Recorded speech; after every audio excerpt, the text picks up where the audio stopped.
Because I said that the issue really is an issue of returning to the land. And returning to the land is a crucial thing. And I want to explain that in a minute. Um, the the the reality is that every nation has its place, and the land of Israel is in the center of the land. It's called the Middle East because really it's in the middle. If you look, is the reason why there was historically so much issues because it was the point that connected to Asia Minor, to Africa, to Europe. It was always the point, the nexus. It was the center point in the world. That's not an accident. Mystically, that means everything comes out from the Holy Land, and it says that there's like a point. Every land will benefit from the land of Israel, and even so much so that it says in the future the whole world's like the land of Israel, and the land of Israel is like Jerusalem because the holiness comes out from there. It's very important that the Jewish people return to the land of Israel, because from there the blessing goes out to the entire world. And so we're learning the story of Nehemiah, and I think we're up to the second chapter, and it really is a fascinating difference when you read Nehemiah than when you read the story of the 5 books of the Torah. And I pointed this out when we were doing Ezra also, but it's just really behooves us to understand this. In the book of the Torah, when you read the 5 books of the Torah, you see things are miraculous. They're miraculous. Moses, the Red Sea splits the Red Sea. That was a certain time that God wanted to reveal himself in a clear way. What's happening in the story of Nehemiah, easing us into modern day times, is God conceals himself. And he works through the forces that he created of nature. Now, I said this to you before, but it's crucial to understand this. Nature is in a certain way can mislead you, can give you an illusion. I thought about it before, but I want to explain it again. So let's say, for example, a person sees, you put a seed in the ground and it starts to grow. They say, wow, how did that happen? Oh, Mother Nature, which is absurd because whose mother's here is named Nature, right? What do you mean, Mother Nature? No. But what happens is nature, since it happens on a constant way, on a constant basis, you get deluded into thinking that it has its own power. That's a problem. That's why I explained to you many times the numerical value of the name nature, Hateva, and the name Elohim, the name of God that controls all of the process of the world, is the same numerical value of 86. The reason is because you can look at nature and you can get lost and think it's its own power, God forbid, and not see that it's God moving the world in the way he wants on a steady basis. So miracles, when God reveals at one time, nature is God's will that happens on a constant basis, but it has the problem that you can get lost and think it's just a natural process. And that's the whole story we're up to in Nehemiah, because it really looks like, the story seems to be that they have this problem, that problem. You don't see the same stories of the miracles in the 5 books. And the reason is because we're moving into this world that God wants us to find him in the hidden miracles of our lives. And that's why I wanted to learn this book, because it's happening right now in terms of so many of the political things that are cooking, that you don't always see. Why is this happening? How is this happening? What's really going on? Because you don't see clear miracles. And that's what we're up to in Nehemiah. So I want to continue with chapter 2. And I want to continue a little bit to understand this in light of the world and its political situations that are happening, that if you look closely, you'll see God running the show. And if you don't, you're going to be like, well, what the heck is going on here? Because the stories in the news get crazier and crazier by the day. All right, so we are up to the second chapter. In the second chapter, we said the first chapter, Nehemiah heard that things were going bad in the land of Israel. Jews had gone back, and they had built the temple, But they did not build a wall around the city, and the enemies were attacking them constantly. Okay? And when he heard how bad it was for the people, he was very upset. Now, in verse 1, chapter 2, so in the month of Nisan, which is the first month of Jewish calendar, in the 20th year to the king, he was the wine, what do you call it? The butler. He was the one serving the wine to the king. Okay? And it says there, his face never looked bad. But then, since he was so upset what happened to him, the king saw him in verse 2 and says, why is your face so bad? You're not sick. This is only a bad heart. It says Nehemiah was very afraid.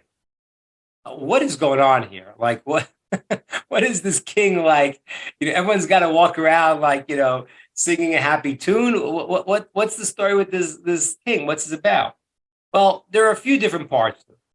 One is that Nehemiah was the one pouring the wine for the king. So in the old days, the way you would knock the king off if you wanted to was to poison him, right? Everyone knows that's the famous why they used to toast.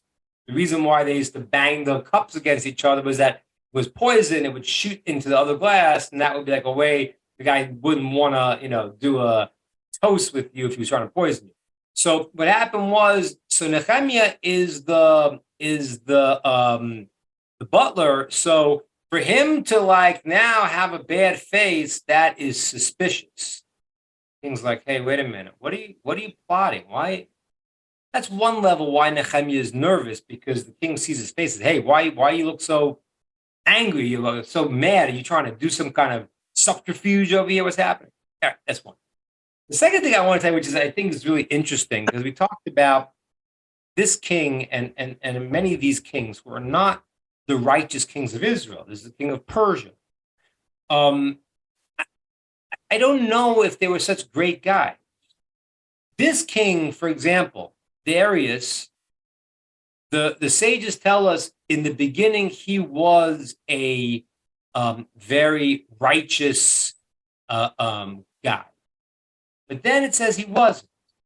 And later on, there's a verse that says he had his different interpretations. His queen sitting next to him, but the term that's used is the shegel. Shegel is a lustous type of. He was very lustful. So the sages say that he was already going off. He was doing things that were a little bit not so good, which happens to people that are king. If you're a king, you got to be careful. And he was not. He was originally a righteous guy, and now he wasn't. And I think that's a little bit the idea why he needed everyone smiling, because this king, he liked a good old time, and he was becoming a kind of a gluttonous, pleasure seeker, hedonistic type of person. Because the text says that about him. It says that we'll see later on in the verse when it says he had his queen sitting next to him, but the term that's used there is a term that would indicate sort of a lustful approach to life. Maybe that's why he always wanted everyone to be smiling and happy. And now Nehemiah, either he couldn't conceal it, or the king was really good at picking out somebody who wasn't happy. It was like he needed everyone to be always happy with in front of him. So he says to Nehemiah, what's going on? Like, Nehemiah is very nervous because the king has now called him out. So Nehemiah decides, I'm not going to go and say, no, my face is fine, because the king is either sensitive to see that he doesn't look right, or Nehemiah can't conceal it. So Nehemiah says, okay, I'll tell you what happens here. So verse 3, he says, long live the king. Why wouldn't my face be bad that the city, the burial ground of my forefathers is destroyed, and its walls are burnt up in smoke? So first question I have is, why are you saying that, the burial ground of my forefathers? And the answer is, some of the commentaries say, because for the Persians, that was a very important thing. It's not that it's not important to us. For the Persians, that was something that they could hear. So it is important, the burial ground, but the reason why Nehemiah points out, because he knows that's going to get the king to understand his position, that the fact that Israel is desolate right now, that's a problem. It's a terrible thing. Okay? So now in verse 4, the king says, okay, what do you want? And this is very fascinating here. It's the kind of the point I want to get to today. In verse 4, it says, and I prayed to God of heaven. So the king says, what do you want? It says that Nehemiah prayed. And then in verse 5, it said, I said to the king, if it's good with the king, and I found, your first servant has found favor in the king's eyes, send me to Judah, land of Israel, and let me rebuild this town, build the city. So I want to answer a question. Just what happened here? The king said, what do you want? He prayed to God, and then he starts telling the king, well, if the king is agreeable, let me go to the land of Israel and rebuild. Where was the prayer? Right? He says, I prayed to God, and then a second later, he's talking to the king. So some people understand some kind of understand that he prayed to God, and he prayed first, and then he asked the king. Okay, that's simple. On that approach, I want to, and I'm going to explain in a deeper approach in a second, but in that approach, I want to just jump over to politics for a moment. Because, I was talking to my brother yesterday. Brother's a very astute, very astute rabbi, and he understands politics very well. And I was talking to him about it. I was talking to him about this class, and I was saying to him, when you when you see the news and you say, "Oh my gosh, I really can't believe this," shouldn't everyone be seeing the emperor's not wearing any clothes? I mean, let's just talk about politics 1 second here. We have this case where they've found groves of documents in President Biden's thing. Okay. Besides for the claims from the FBI that he's been taking money, so what do? They indict Trump. It's like if it wasn't so disastrous, it'd be comical. There was a story in the Talmud of one of the high priests who eventually later in his life he got fooled by the Sadducees, and his last statement was, the guys you got to watch out for are the hypocrites. Those are the guys you got to watch out. So what happens is here, it's you have to wonder, you feel like you're like in a surrealistic movie or something. Yeah. He's taking, the Russians are thing, but then wait a minute, you got the document from the Russians. He has paper, he has a document, but you have all more documents. Everything that they're accusing the other of, they're doing more. It's unbelievable. You look at it and you say, so you think, well, when are people going to realize? And I don't know. My brother and I had a bit of a disagreement. I'm kind of hopeful that people are going to look at this and say, wait a minute, there's something really fishy going on, and look at the truth. But I don't know. I don't know how people are going to realize it or not realize it, because unfortunately the world is set up in a way that people don't often think, and there's a media that is, that's telling them what to think. So, but the answer really, that what you have to do is right in the story of Nehemiah. Nehemiah is going to make his effort, and he's going to do what he can do, and he's going to ask the king. But he's doing his spiritual component of it. Because you have to understand that even if I get frustrated about the politics, is not, they are not controlling the world. God controls the world. And so therefore, make your effort, vote, try to, but the deeper thing is to realize that this is not out of control. Which most of the people here on this platform are aware and see what's going on and see that this is all one big lie. And again, I don't mean I'm not like political in the sense that Republicans or Democrats. A lot of people have a lot of crazy things on both sides. It's not that. I want Torah. I want truth. And the stuff that people are saying is not. And it's hard to even say because people like. And I said this to you a while ago, and I'm trying to avoid talking about it because people will think I'm crazy. But I think in the end, I'm going to be right. The whole Ukraine story is also a big fake. It's a big fake. I believe it's a big fake. It's bizarre.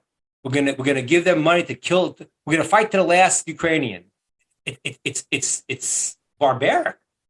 They're actually loading them to get killed, and people don't realize. People think because the media's not telling them. The reality is that I've heard that they're being killed in a much higher rate, 10 times, 7 times to 10 times the amount of Russians being killed. Ukrainians are being killed. So who are you helping here? This is a big fake. It was the most corrupt country, but the media has made it. These are the good, and the other guys are bad. I'm not saying the Russians were good at all, but this whole thing is a story, and therefore I see sometimes like Republican people saying, no, we gotta keep, this is not the thing. I think that if they can make peace in 1 minute, they have to find a way to deal with each other. Yes, you have a whole area, that is Russian people that you're going to have to find a way that they will. You don't hear in American news, but they have been being persecuted. They weren't allowed to speak Russian. They have various things. You don't hear that. You just hear one side of the story. So on both sides of the political aisle, there are corporate reasons that people do things. There's money things they do. There's the industrial military complex. There's all that stuff. That's not it. The answer is to try to hook into truth what has to happen in all of these cases. And the reality here is that even though Nehemiah is going to ask the king in a second, he understands it's not about the king, not about that king, about the real king, God. And that's why he prays to God first, because if God wants it to move in this way, it'll move in this way. And if he doesn't, it won't. And these people who are seen to control the narrative and the world, in the end, they don't. And this is one of the deepest things, I think I shared this, it's one of the deepest things you'll ever see. Just imagine all of these characters who are the deep state, they're all doing their thing, and they're all pushing this trip. Imagine at the time, which will happen, one day you're going to see that God was directing the whole show, brought it exactly where it has to be. Jews will come back to the land of Israel. The world will have peace. People will see the truth. Well, as it says in the prophets, they'll stop killing each other, because that's what it is. They're killing each other means there's no boundary here. I want to swallow everything. When they realize that God has a plan, you have your country, you have your space, then what's going to happen is that the world will be filled of knowledge of God. And when that happens, it's going to be the most incredible thing. Let me tell you why. Because you're going to realize all the people you thought were controlling the narrative weren't. See, they were trying to do what they were doing, and God lets them do what they're doing, but in the end, he's going to bring it exactly where he wants it to be. I'll give you an example. This is an example I give in my book. I think I shared it with you once, but I'll share it with you again.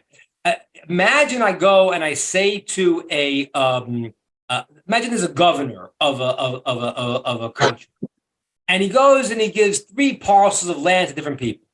And he says, the goal is that I want you to increase the economy in this land and figure out what you're going to do with your parcel of land to make it amazing. Okay. First guy goes and he plants and he has fruit trees and vegetables, and great. Raises the economy by bringing all of this great produce. The second one says, okay, I'm going to bring in cattle and sheep, and they're going to graze, and I'll milk and yogurt and all these things. Great. Does a good job. The third guy says, well, I don't like this idea. I am against this whole business of helping out the governor, and I'm going to trash the land. He takes a pickaxe and starts beating, trashing, and trying to destroy the land. Okay. Now, if the governor was all powerful, omnipotent, what would he do? What he would do is, one example, is he'd make it that when the guy is smashing the land trying to destroy it, he would strike oil. And all of a sudden, the oil. So what happened? The guy ended up doing the job that he was supposed to do of increasing the economy, but he's not rewarded for it because his intention was bad. But if I was all powerful, I could use the bad intention and get it where I want to go. And that's not what God does. All of these people, they are not controlling your life. So even if I'm going to complain about the politics, because you guys let me complain, and I appreciate that, I'm not really upset about it because this is great. This is great. God is running the show, and those who can see through the lie now, and this is, I guess, one of the good news about the internet is that I assume this stuff has been going on for a long time. Yeah, I don't know. We'll see. I mean, I don't want to say because I don't want to, but I mean, if Robert Kennedy Jr., I mean, I doubt they're going to let him win, but if he does, I hope they don't do to him what they did to. I shouldn't say that, but he's claiming that they did something. How long has this deep state been going on? It's probably been going on for a very long time. And now, all of a sudden, the emperor's not wearing any clothes. And everyone gets to see it. And some people, and they'll dig in deeper. Oh, let's change the discussion. Let's arrest Trump for something that, like, I don't know. These guys are. So it's changing the narrative so you won't think. But if we are seeing through this lie, it's not the conclusion to get angry. It's a conclusion to say, this is not where it's at. God is running the show. And that's what Nehemiah does. Nehemiah is going to ask the kings and makes effort. But it's about the prayer to God, and then I'll make my physical effort afterwards. That's what I want to get to. Now, there's another explanation what Nehemiah does, and this is amazing. This is the Malbim says. He says that this is even greater. It's the same idea, but it's even greater. He says that when Nehemiah spoke to the king, he said to him, if it's good in the king's eyes, let me go build the city. He wasn't even talking to the king. He wasn't on the King Darius. The name. He was talking to the King of Kings, talking to God. Imagine that. Imagine you're living in this world. You're functioning. You're doing what you have to do. But you realize all along it's not in this guy's power. So this is amazing. He's talking to King Darius, Artashasta. He's talking to him, and the king, this physical flesh and blood king, thinks he's talking to him, but he's really talking to God. He's saying, "Oh, King," meaning thinking of King of Kings, let me be able to go to Jerusalem. And the king is like, "Okay," because he's not controlling the show. And that's what I want you to understand right now, because don't get too frustrated. I hope it's, I really hope that people now start to say, wait a minute, these guys are phony. And this stuff is like, and that's what I told you before. Like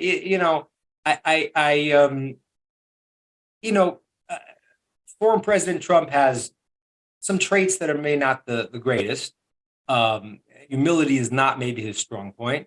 But the thing is that, like, the people who are pretending to be something and they're like totally the opposite, that's what you got to really watch out for. It's not the one that you see, okay, I'm a brash guy and I say what okay, so fine. So, yeah, it is. But the person's, oh, I'm so righteous. I don't know. It's like, yeah, you're not, and you're not fooling us anymore.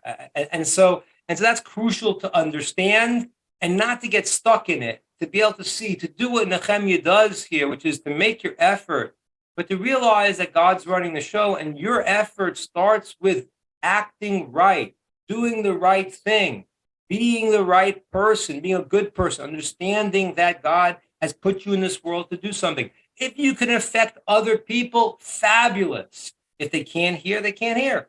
What could you do? But that's what it's about. It's not about the people who think they're in charge, because they're going to be in for a big surprise in the end that they're not. Okay, so that is what Nehemiah says, and the king says to him, "Yes." And he goes and he gives him the assistance, and he now has, how long is it going to be? Okay, and he gives him the pass to show the other people that he's going to have the rights from the king, and and all these type of things. And now what happens is, the enemies of Israel, and this is also modern day politics. I don't know. I never read this book, but there's a book by Friedman. He was working in the State Department. He was the ambassador to Israel before. I didn't read the book. My brother told me that he revealed a lot of stuff. The State Department has been fighting very negative things.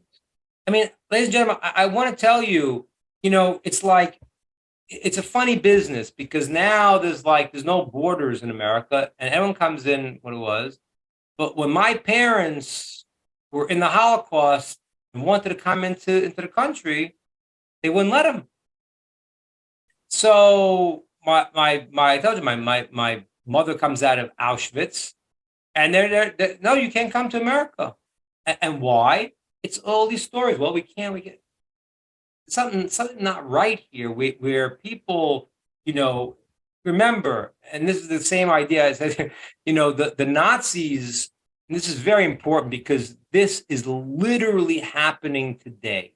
Literally, not. I mean, I hope it doesn't get to that point. But the bad people who claim certain things, the Nazis, before they started their extermination, they forbade shechita, ritual slaughtering of the animal, which is the least painful way of killing an animal, and yet they said it's cruel. The people who killed millions of people were coming with the guise that we are so righteous. That's an old story. That's an old story. And that's what happens here in verse 10. The enemies there, Sanballat, Tovia, these are big shots. They're big people within the government. And they do not like this. Okay? They are very nervous, and they want to stop this. Okay? Now, Nehemiah comes in chapter 2. He comes to Jerusalem, gets there, and he sees that you see how bad the shape of the walls are, and he doesn't tell people what he's going to do. He goes out at night, and he starts to test where the walls are broken. Because remember, I used to live in the old city. You see these ancient walls, and there are walls that surround. Today, we don't live in walled cities, but that was a central part of life. That you didn't have a wall around your city, you were in trouble. So he goes around checking and knocking down the parts of the wall that are not strong. He does that secretly so that they won't see it. No one's going to realize what he did. Then he goes and he gathers the people, and he says to them, "Listen, God has sent me," meaning that I have prayed to God for the success. He put favor in the eyes of the king for me, and he's given me the power to do it. And now I want us to rebuild the walls of the city. Okay? And that is what happens in chapter 2. Okay, great. All right, questions. Oh, sorry, before that's when I get into chapter 2. And those are the enemies of the Jews here. They're very upset. And they say, what are you doing? You're rebelling against the king? Nehemiah answers, no, we are doing now what God had said. Okay? And again, he realized these guys are phonies. and says, "This is not for you." He pushes them away and says, "You guys are not sincere," and starts. Okay, good. Questions on chapter 2.